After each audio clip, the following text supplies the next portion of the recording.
नमस्कार मित्रांनो, आपली मैत्रीण डॉक्टर शारदा गणपत त्र्यंबके. आपण आज एक महत्त्वाचा विषय घेऊन आलो आहे. तो म्हणजे पोटाचे आरोग्य आणि त्यावर सेक्स कसा अवलंबून असतो. मित्रांनो, हा व्हिडिओ जर तुम्ही शेवटपर्यंत पाहिला तर 100% तुम्हाला भरपूर नॉलेज येईल. मित्रांनो, गट हेल्थ म्हणजे काय? पोटाचे आरोग्य. आपल्या पोटाचे आरोग्य कशामुळे चांगले राहते आणि कशामुळे बिघडते हे या व्हिडिओमध्ये तुम्हाला सांगण्याचा प्रयत्न करते.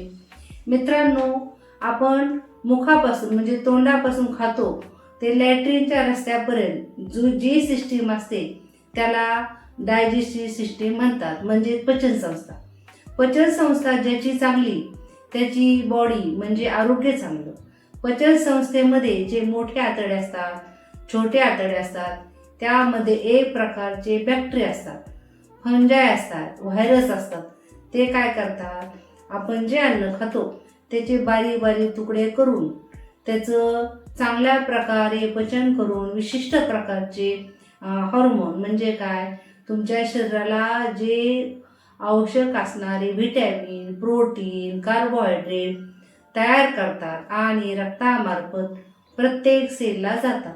म्हणजेच काय, तुमची पचनसंस्था जर चांगली असेल, तुमच्या बॉडीतील प्रत्येक सेल जिवंत राहतो, त्याला ताकद येते. मित्रांनो, जर तुमच्या पोटातील मोठ्या आतड्यामध्ये बॅक्टेरिया, फंजाय आणि व्हायरस जर बिघडले तर काय होणार? महत्त्वाचं म्हणजे तुम्हाला काय होणार, तुमची इम्युनिटी सिस्टीम कमी होणार, इम्युनिटी सिस्टीम कमजोर होणार. त्यामुळे तुम्हाला साहजिकच स्ट्रेस येणार, मेंटल हेल्थ बिघडणार, एन्झायटी होणार, झोप येणार नाही, अशक्तपणा येणार.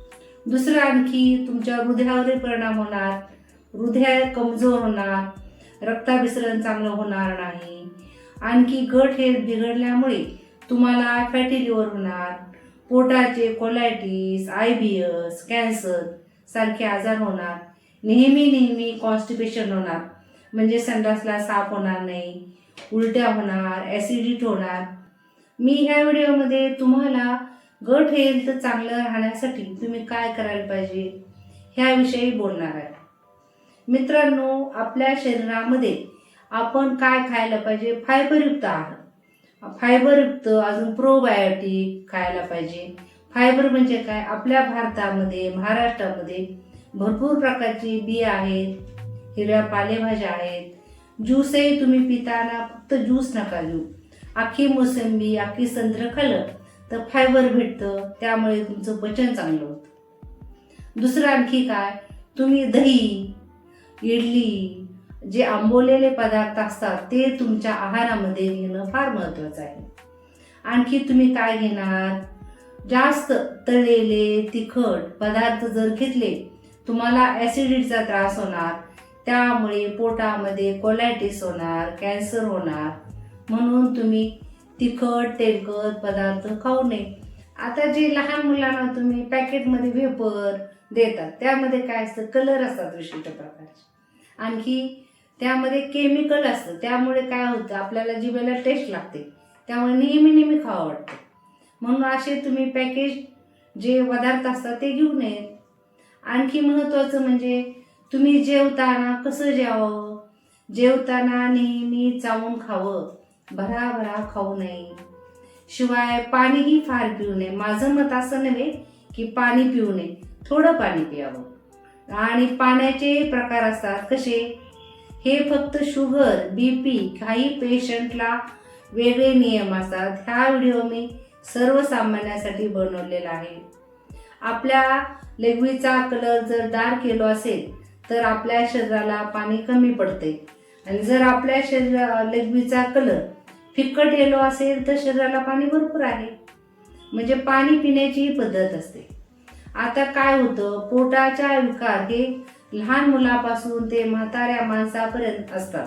त्याचं कारण काय, तुम्हाला किंवा बहुतेक लोकांना माहीतच नसतं आपण काय खाल्ल्यामुळे पोट आपलं बिघडतं. बहुतेक आजार हे पोटापासूनच होतात. त्यामुळे जेवण करतानाही तुमच्या जेवणामध्ये व्हरायटी पाहिजेत. आज डाळ खाल्ली मुगाची, तर उद्या तुरीची खा, नंतर मसुरीची खा. जेवणामध्ये कधी डाळीची आमटी घेतली तर कधी वाटाण्याची आमटी या. म्हणजे तुम्ही जर व्हरायटीमध्ये जेवण केलं तर तुम्हाला भूक लागेल आणि डायजेस्टिव्ह सिस्टीम ही तुमची चांगली होईल. मित्रांनो, आणखी एक महत्त्वाचं मला सांगायचे, पूर्वज काय म्हणायचे, सकाळी नाश्ता करा, दुपारी जेवा, संध्याकाळी जेवा. पण हे चुकीचं आहे. पूर्वीच्या काळामध्ये बायकांना भरपूर काम असायचे. नदीवर जाऊन कपडे धुवायचे, भांडी घासायचे किंवा घरामध्ये चुलीवर स्वयंपाक करायचा. त्यामुळे त्यांचा व्यायाम व्हायचा, त्यामुळे त्यांना भूक लागणारच. पण आजकालच्या जीवनामध्ये वॉशिंग मशीन आहे, घरात धुणं भांड्याला बाई आहे, समोर TV आहे, त्यामुळे व्यायाम कमी असतो परंतु भूक लागते. जास्त खाल्ल्यामुळे तुमचं फॅटी लिव्हर होणार. फॅटी लिव्हर झाल्यामुळे तुमचे हार्मोन डिस्टर्ब होणार. त्यामुळे जास्त भूक लागली तर जेवावं. माझं म्हणणं असं नाही की तुम्ही उपाशी राहा, पण कमीत कमी फळं खावे किंवा पातळ पदार्थ खावे. आजकाल लहान मुलांना जायलाही गाडी आहे. आमच्या काळामध्ये आम्ही पायी जात होतो. शाळेमध्ये एक वही आणायची म्हणलं, सकाळी वही आणायला गेलं तर संध्याकाळी यावं लागायचं, कारण शहरामध्ये वही आणायला जावं लागायचं. आजकाल तसं नाही. लहान लहान मुलांनाही सोडायला 4 व्हीलर आहेत, 2 व्हीलर आहेत. त्यांचे दप्तरही त्यांच्या आया घेतात. म्हणजेच काय, व्यायाम राहिलेला नाही.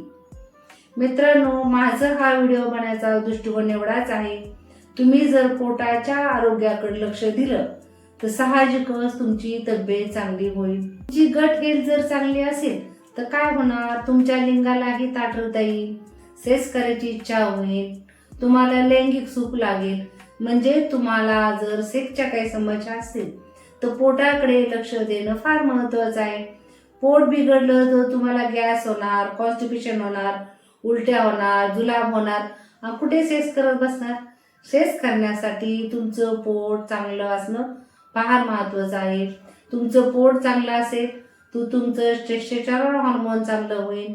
तुमच्या ब्रेनमधून जे हार्मोन सिक्रेट होतात तेही चांगले होतील. मित्रांनो, ह्यापुढे तुम्हाला पोटाकडे लक्ष देणं फार महत्त्वाचं आहे. जेवतानाही गरम-गार करू नये. म्हणजे काय, काही लोकांना सवय असते जेवताना गरम चहा घेणं किंवा जेवताना कोको कोला, विशिष्ट प्रकारचे कोल्ड्रिंक घेणं.